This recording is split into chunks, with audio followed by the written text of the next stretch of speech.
आदाब नमस्कार, अस्सलाम वालेकुम। मैं हूं शमशाद अली मसूदी और आप देख रहे हैं लोकतंत्र का बयान। देश की सियासत में इस वक्त उथल पुथल है क्योंकि देश की बड़ी पार्टी आम आदमी पार्टी जिसको कहा जाता है, उसके एक दो नहीं 7 सांसद पार्टी छोड़कर बीजेपी में ज्वाइन कर लेते हैं। वो सांसद जो कस्में खाते थे और जो भर भर कर पेट गालियां बकते थे भाजपा को, उसी की सदस्य ली थी। और इसमें चर्चा के लिए हमारे साथ हैं मौलाना अब्दुल रशीद साहब, जो अध्यक्ष है मुस्लिम काउंसिल ऑफ इंडिया के और सीनियर पत्रकार भी हैं और बेवार्ता न्यूज एजेंसी में कई। शमशाद भाई, बहुत बहुत शुक्रिया। मैं मुबारकबाद देता हूं आपके चैनल देखने वालों को। जो लोग आपका चैनल देखते हैं वो बहुत ही मुबारकबाद के मुस्तहिक हैं। बहरहाल मैं ये कहना चाहता हूं कि जो आपने सवाल उठाया है आम आदमी पार्टी के ताल्लुक से कि उनके राज्यसभा सांसद, अभी तक ऑफिशियली ये डिक्लेयर तो नहीं हुआ है कि वो भाजपा में उन्होंने ज्वाइन किया है नहीं। ये सारे लोग तो मुलाकात कर चुके हैं लगभग। जी, लेकिन वो एक जाहिर सी बात है कि अगर वो भाजपा दफ्तर जाकर के मुलाकात कर रहे हैं तो कहीं ना कहीं भाजपा की उसमें किसी न किसी हद तक शमूलियत है, या वो भाजपा में शामिल हो रहे हैं, भाजपा ने उन्हें प्रेरित किया है। अभी इसके ऊपर बहुत सारी कयासाराइयाँ की जा रही हैं। लेकिन एक बात मैं कहना चाहूँगा कि ये जो हुआ है इसमें आम आदमी पार्टी का, ख़ासतौर से अरविंद केजरीवाल या उनके जो सीनियर साथी हैं, जिस तरह से उन्होंने अपने पुराने सीनियर साथियों को नज़रअंदाज किया और नए नए लोगों को बुला करके उन्होंने बहुत ज़्यादा नवाजा। उन्होंने दूसरे लोगों के साथ धोखा किया, आज उनके साथ धोखा हो रहा है। पंजाब एक बहुत अच्छा स्टेट है, पूरे मुल्क को मोहब्बत का पैगाम देने वाला स्टेट है। उस स्टेट ने उनको एक सरकार दी, मजबूत सरकार दी, दिल्ली से ज़्यादा मजबूत सरकार दी। लेकिन पंजाब के साथ आम आदमी पार्टी ने जो किया, जब राज्यसभा सांसद चुनने का नंबर आया तो उन्होंने पंजाब से बाहर के लोगों को राज्यसभा भेजा। तो फिर क्या उम्मीद की जा सकती थी? अशोक मित्तल तो यूनिवर्सिटी चलाते हैं। अशोक मित्तल यूनिवर्सिटी चलाते हैं, लेकिन अशोक मित्तल जो यूनिवर्सिटी चलाते हैं वो पंजाब से उनका कितना टच है, ये देखने वाली बात है। पंजाब में खाली कारोबार कर लेना, ये पंजाब से कारोबार नहीं भैया, तो यूनिवर्सिटी बच्चों का एजुकेशन का मामला। प्राइवेट यूनिवर्सिटियां जितनी हैं वो सब कारोबार कर रही हैं, आप बखूबी जानते हैं। अगर भारत सरकार शिक्षा देने में इतनी ही अगर उसको मोहब्बत है तो दूसरे मुल्कों की तरह हमारे यहाँ हायर एजुकेशन इतनी फ्री क्यों नहीं है? और फिर हमारे यहाँ के जितने राजनेता हैं उनके तमाम बच्चे जो हैं वो बाहर स्कूलों में जाकर क्यों पढ़ते हैं? और ज्यादा पंजाबी से सवाल है, हरभजन सिंह वहां पर है। हरभजन सिंह एक क्रिकेटर हैं, उनका सियासी कोई बैकग्राउंड नहीं है, ज्यादातर वक्त उन्होंने बाहर गुजारा है। मैं कह रहा हूँ कि जो राज्यसभा में ज्यादातर लोग वही जाते हैं ना, राज्यसभा में ज्यादातर लोग वो जाते हैं जो पार्टी को कहीं ना कहीं फंड्स देते हैं। ये परसेप्शन बना हुआ है, यही लोग जानते हैं। और के जो लोग पैसे देते हैं, आप पंजाब की छोड़िए, पंजाब से पहले दिल्ली की आप बात कर लीजिए। दिल्ली में जो 3 राज्यसभा सांसद, कांग्रेस के जमाने में कम से कम एक मुसलमान होता था। दिल्ली में 90% मुसलमानों ने आम आदमी पार्टी को वोट दिया। क्या एक मुस्लिम राज्यसभा सांसद के लिए इनके पास आदमी नहीं था कोई भी? कितने सीनियर लोग पार्टी। अभी तो हम पंजाब की बात कर रहे हैं, राज्यसभा मेंबर की बात कर रहे हैं। राज्यसभा मेंबर की बात हो रही है, तो राज्यसभा मेंबर की बात पर ही मैं ये बात कह रहा हूँ कि दिल्ली में इन्होंने क्या किया, मुसलमानों के साथ क्या किया, इसी तरह वहां पंजाबियों के साथ किया। 7 सांसद भेजने थे, उसमें 7 में से 5 लोग ऐसे हैं जो अपनी शनाख्त के एतबार से भी पंजाबी नहीं दिखते। कारोबार के नतीजे में आए थे और वो कारोबार सियासत में जाहिर सी बात है दिन पर दिन बढ़ता जा रहा है। आज लोगों की मॉरल सपोर्ट तो उस तरह से आवाम के साथ नहीं होती जिस तरह होनी चाहिए थी। आवाम कहने के लिए सरकार आवाम की है, आवाम के लिए है, आवाम के वोट से होती है, हर आदमी को वोट देने का इख्तियार है, लेकिन बस सिर्फ उसको वोट देने का इख्तियार है, अपनी वोट की हिफाजत का उसके पास कोई इख्तियार नहीं है। अच्छा, मेरा एक सवाल है कि जिस तरह से अशोक मित्तल के यहाँ छापा लगा, कई और लोगों के यहाँ छापा लगा, ऐसे में हो सकता है मजबूरी में वहां पर गए हों। देखिए, ये तो बहुत सारी थ्योरीज होती हैं जिन पर काम कर रहा होता है। जाहिर सी बात है, जिसके पास पावर होती है वो अपनी पावर का इस्तेमाल करता है। बहुत सारे उत्तर प्रदेश में और दूसरे स्टेटों में आप देख रहे हैं, हर किसी के साथ कोई ना कोई हालात हैं। अब मैं इसके लिए मजबूत तो कोई बात मैं नहीं कह सकता, क्योंकि उतनी मेरी रसाई नहीं है, शायद मैं उतनी बारीकी से नहीं जानता हूं। लेकिन जहां तक पंजाब के आवाम के ताल्लुक से बात है, क्योंकि इस ताल्लुक से मेरी बातचीत एक दो मरतबा हुई है, सिर्फ मैं उसी को ही बता सकता हूं जो वहां के लोगों से गुफ्तगू हुई है, कि जब ये राज्यसभा सांसद चुने गए थे उस वक्त भी आम आदमी पार्टी का फैसला इनको चुनने का निहायत ही गलत था। आप दिल्ली में कोई आदमी आपके लिए काम कर रहा है और आपको लैपटॉप पे बैठ करके चीजें दिखा रहा है, आप उसे हाँ कर रहे हो और फिर उस आदमी को बैठा कर वहां ले जा करके राज्यसभा भेजा जा रहा है। राघव चड्ढा दिल्ली में थे, यहाँ से जो है ना आपने उन्हें राज्यसभा सांसद भेज दिया डायरेक्ट। जो आदमी विधानसभा को सही तरह से नहीं रह पाए, विधानसभा में अपना पूरा कार्यकाल नहीं कर पाए, आप डायरेक्ट उनको ऐसी ऐसी चीजों से नवाज। स्वाति मालीवाल क्या है, ये सब सिर्फ और सिर्फ आपने आम आदमी पार्टी ने जो भी किया वो सिर्फ और सिर्फ उसने अपने मफादात को सामने रखकर किया। आवाम का उससे कोई लेना देना नहीं है। आवाम को सिर्फ ख्वाब दिखाया था और फिर एक नए ख्वाब की तरफ ले जाया जा रहा है। आप सांसद रहे, उसका प्रभाव तो कहीं ना कहीं बंगाल में पड़ा होगा।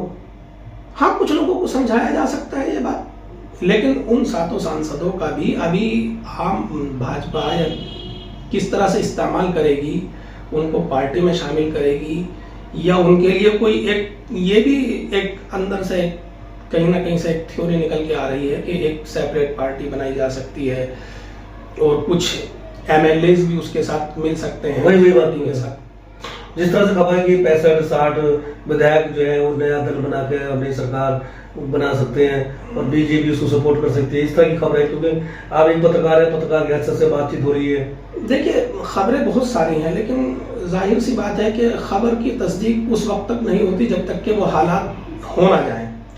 राघव चड्ढा के बारे में या आम आदमी पार्टी के कई सांसदों के बारे में बहुत दिन से चहमगोइयाँ चल रही थी। जिस वक्त वो आंख बनवाने के लिए मुल्क से बाहर गए थे या फिर उनकी शादी का मसला था, तो जाहिर सी बात है उसी वक्त से ये चल रहा था कि राघव चड्ढा कहीं ना कहीं आम आदमी पार्टी की लाइन से हट करके चल रहे हैं और वो कभी भी कुछ भी हो सकता है। उसके बावजूद भी उन्होंने अपनी चीज़ों को नहीं संभाला या अपने अंदर की चीज़ों को नहीं संभाला। तो ये तो होता रहता है पॉलिटिकल पार्टीज के साथ, ये तमाम पॉलिटिकल पार्टीज में कुछ ना कुछ होता रहता है। जिस तरह से बीजेपी ने बिहार कब्जा किया है, बिहार में अपना मुख्यमंत्री बनाया, तो हो सकता है कि पंजाब में भी एक दल को बाहर करके और एक नया मुख्यमंत्री बीजेपी अपना बना ले पंजाब में। देखिए, नामुमकिनात में से तो कुछ भी नहीं है।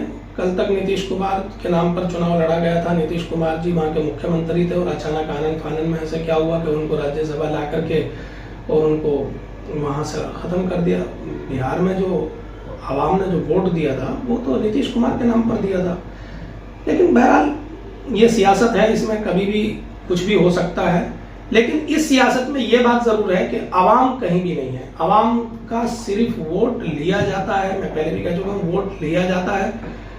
उनकी वोट की हिफाजत की जिम्मेदारी आवाम के पास नहीं है। वो जो रूलिंग पार्टियां होती हैं वही उसकी हिफाजत करती हैं और वो अपने मफाद के लिए हिफाजत करती हैं। उन्हें कानून अपने मफाद के लिए जैसा बनाना होता है वो बनाते हैं।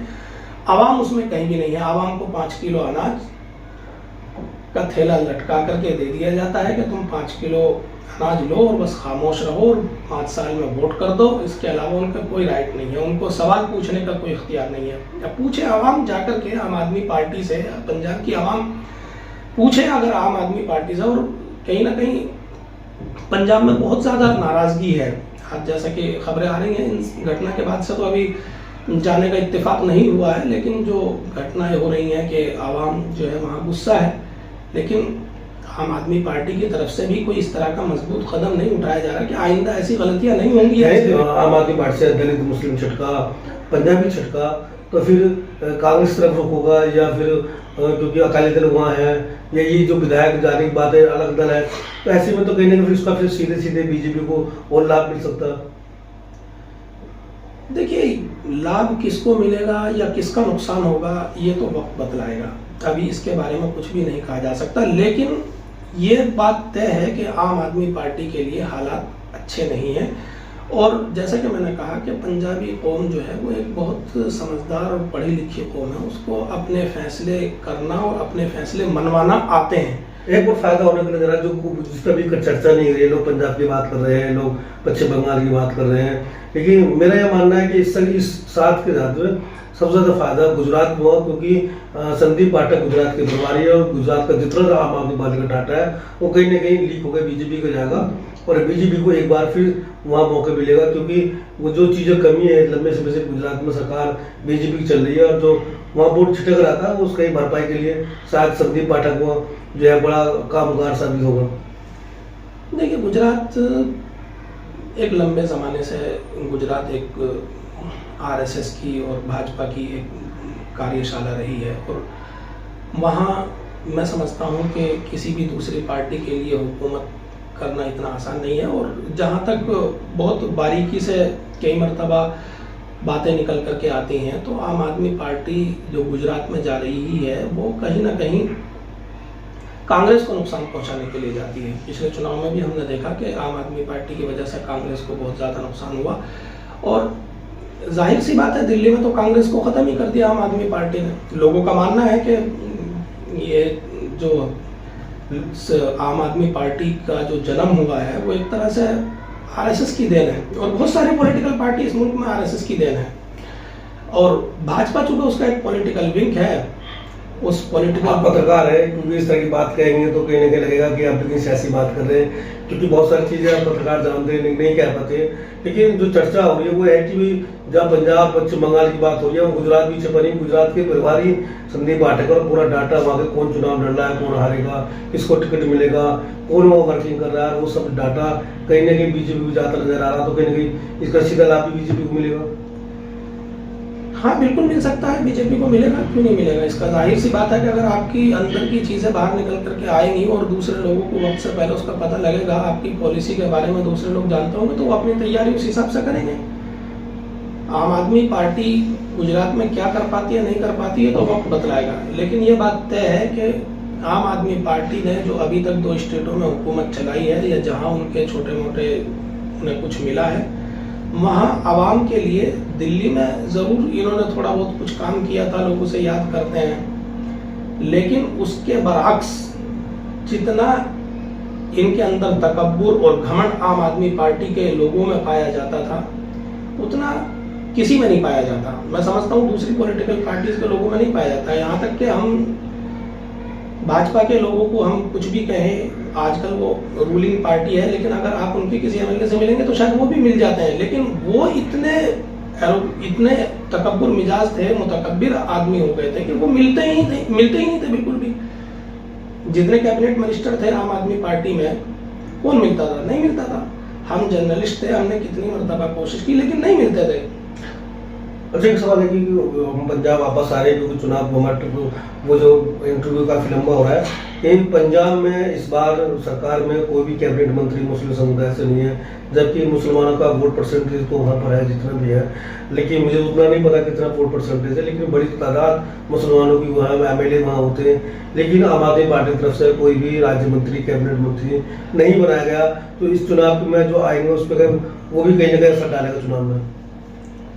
देखिए, मैं समझता हूँ कि सियासत को दूसरे लोगों ने हिंदू मुस्लिम बहुत ज़्यादा कर रखा है, हमें इस पर बात नहीं करनी चाहिए। जहाँ तक पंजाब में मुस्लिम वोट का सवाल है तो वो 10% तो अभी फिलहाल वहाँ पर मुसलमानों की वोट है और आम आदमी पार्टी ने इसमें किसी मुसलमान की नुमाइंदगी नहीं रखी कैबिनेट में, ये आम आदमी पार्टी को सोचना चाहिए। वो दिल्ली में भी बहालत मजबूरी में उन्होंने मुसलमान को कैबिनेट में जगह दी थी, तो यही हालत है उनकी कि वो तमाम की तमाम कहीं ना कहीं से उनको दूसरी जगह से डायरेक्शन मिलती है, उसी पर वो काम करना चाहते हैं।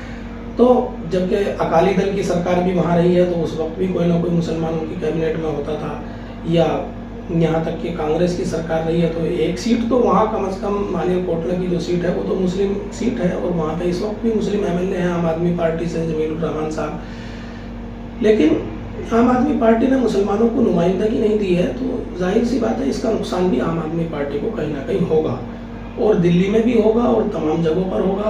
आम आदमी पार्टी का जो एक जो दिखाने का दांत और खाने के दांत वाला जो मामला है ना वो लोगों के सामने आ रहे हैं और आते रहेंगे आगे भी। इस तरह के हालात से ये सब चीज़ें सामने आती हैं। बहुत बहुत शुक्रिया मौलाना साहब, आपने हमारे साथ विस्तार से गुफ्तगू की, 7 सांसद की बात शुरू करके हमने सियासी विस्तार से बात की। आप इस खबर को आपसे देखते हैं कमेंट्स और लाइक करके जरूर बताइए।